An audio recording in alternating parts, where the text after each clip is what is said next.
there's nothing you can do other than electric fence or have them in a kennel where they just can't get to the birds. Mine even got to the point where she was smart enough that she would wait till the chickens came over to the dog pen, and they like to sleep. For whatever reason, they like to sleep along the dog pen. She'd wait till they go to sleep before she would get one.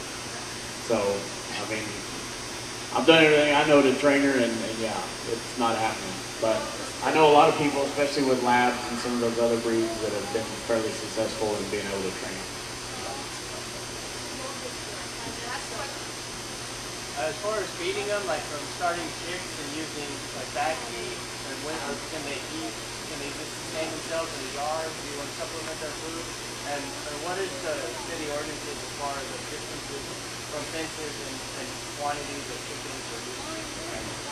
He's asking about feed and city ordinances.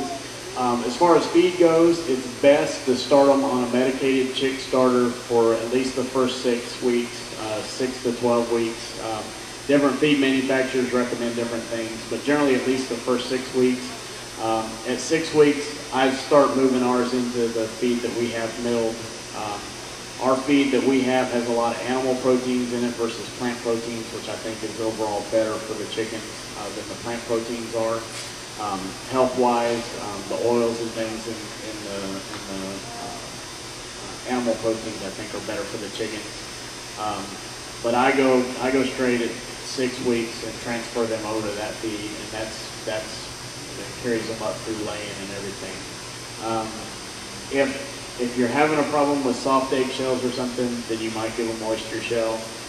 If they have gravel and stuff, I wouldn't worry about giving them grit unless they're housed somewhere there's nothing grit-wise for them to pick up and be able to grind up and digest their food.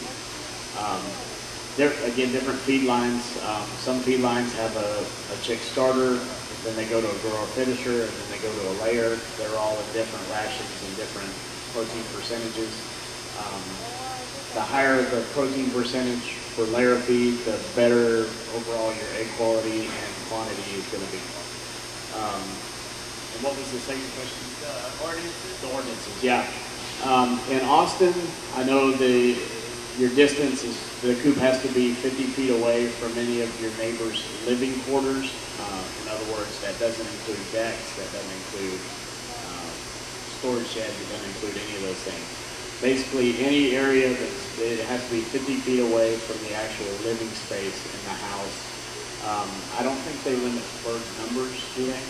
Yeah, Austin doesn't limit the number of birds. They do have noise ordinance for roosters. And then your outlying areas, check with Planning and Zoning Commission. It varies a lot from city to city. I know Hutto, I think right now they can have up to 6, but you have to have a permit to have chickens. So it varies from city to city. Also from neighborhood to neighborhood, depending on what your deed restrictions are as to whether they allow you to have poultry or any kind of livestock in general. It can vary a lot from neighborhood to neighborhood as well. Anyway, I'll be around here to answer any other questions or anything you may have. And thanks for coming out today. Thank you, John, for that very informative talk. Josh will be here again. He's with mobilechickencoops.com, and he will be glad to answer questions. If we could have a real quick show of hands of current coop people with coops that they would be willing to share their good features with other people here who have additional questions they might want to ask from owners.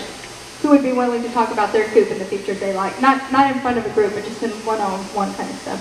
So just make note of the hands up, and you can go ask more questions to these people. Thanks so much for coming out. Thanks again to Callahan. We can give them another round of applause for hosting this meeting.